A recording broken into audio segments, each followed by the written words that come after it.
तालिबान, अफ़गानिस्तान, तालिबान। आजकल social media पर यही ट्रेंड चल रहा है। आप जानते ही होंगे कि तालिबान अफ़गानिस्तान पर काबिज़ हो चुका है, लेकिन आप ये जानते हैं कि ये तालिबान क्या होता है और असल में उसका मकसद है क्या? आपसे गुजारिश है कि वीडियो को अंत तक ज़रूर देखें। सलाम, आदाब, मैं हूं लुकमान। आप देख रहे हैं वर्ल्ड हिस्ट्री के आज के इस चैप्टर में हम बात करेंगे कि तालिबान की स्थापना कैसे हुई और इसका संस्थापक कौन था। देखिए हिस्ट्री की ये रिपोर्ट। तालिबान आंदोलन, जिसे तालिबान या तालिबान के नाम से भी जाना जाता है, ये एक सुन्नी इस्लामिक आधारवादी आंदोलन है जिसकी शुरुआत 1994 में दक्षिणी अफ़गानिस्तान में हुई थी। अरबी या पश्तो भाषा का शब्द है तालिबान, जिसका मतलब होता है छात्र या स्टूडेंट, और इसका बहुवचन होता है तालिबान यानी छात्रों का समूह, स्टूडेंट ग्रुप, जो इस्लामिक विचारधारा पर यकीन करते हैं। तालिबान इस्लामिक राजनीतिक आंदोलन है। इसकी सदस्यता पाकिस्तान तथा अफ़गानिस्तान के मदरसों में पढ़ने वाले छात्रों को मिलती है।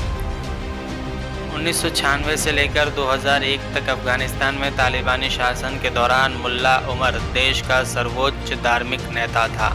उसने खुद को हेड ऑफ सुप्रीम काउंसिल घोषित कर रखा था, यानी परिषद का सरबराह। तालिबान आंदोलन को सिर्फ पाकिस्तान, सऊदी अरब और संयुक्त अरब अमीरात ने ही मान्यता दे रखी थी। अफ़गानिस्तान को पाषाण युग में पहुंचाने के लिए तालिबान को जिम्मेदार माना जाता है। तालिबान के इस संगठन को कोई कट्टरपंथी इस्लामिक विचारधारा कहता है, तो कोई इसे इस्लामिक आंदोलन के रूप से जानते हैं। खैर, आइए अब जानते हैं कि तालिबानी जमात का ये गठन किसने किया और कैसे किया। देखिए ये रिपोर्ट। 1979 से 1989 तक करीब 10 सालों तक सोवियत सेना ने अफ़गानी मुजाहिदों के साथ बड़ी जद्दोजहद की, मगर नतीजा कुछ भी नहीं निकला और बाद में सोवियत सेना अफ़गानिस्तान से कुछ हासिल किए बिना वापस जा रही थी।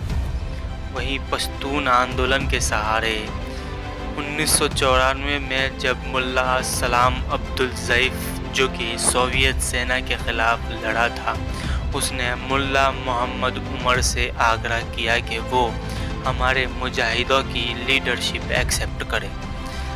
तब से ही तालिबान की स्थापना मानी जाती है और उसके जन्मदाता के तौर पर मुल्ला मोहम्मद उमर को देखा जाता है, जो कि सोवियत संघ के ख़िलाफ़ एक युद्ध में उसकी आँख ज़ख्मी हो गई थी। माना जाता है कि उसने एक खंजर से अपनी ज़ख्मी आँख निकाल दी। तालिबान आंदोलन का उद्देश्य ये है कि वो अपनी इस्लामिक शरीयत को मुल्क में लागू करे। 1996 में तालिबान ने अफ़गानिस्तान की अधिकतर क्षेत्रों पर अधिकार कर लिया। अक्टूबर 2001 में अमेरिका ने अफ़गानिस्तान पर हमला कर दिया। तालिबान की गद्दी छीन गई। फिर से 2004 के बाद इसने अपनी गतिविधियां दक्षिणी अफ़गानिस्तान और पश्चिमी पाकिस्तान में बढ़ाई। फरवरी 2009 में इसने पाकिस्तान की उत्तरी पश्चिम सरहद के करीब स्वात घाटी में पाकिस्तान सरकार के साथ एक समझौता किया, जिसके तहत लोगों को शरीयत के अनुसार काम करने की छूट मिलेगी। तालिबान ने अफ़गानिस्तान के लोगों पर कौन कौन से इस्लामिक सख्त नियम का फरमान जारी किया था, आइए जानते हैं। तालिबान ने पाकिस्तान और अफ़गानिस्तान के पश्तून इलाकों में वादा किया था कि अगर वे एक बार सत्ता में आते हैं तो सुरक्षा और शांति कायम करेंगे। वे इस्लाम के साधारण शरीयत को लागू करेंगे। हालांकि कुछ ही समय में तालिबान लोगों के लिए सिरदर्द साबित हुआ कि जब उन्होंने शरिया कानून के तहत कड़ी पाबंदियां लगा दी।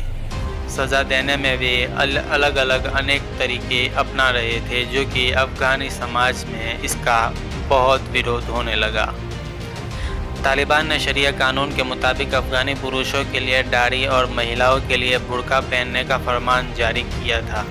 टीवी, म्यूज़िक, सिनेमा पर पाबंदी लगा दी। तालिबान ने 1996 में शासन में आने के बाद लिंग के आधार पर कड़े कानून बनाए।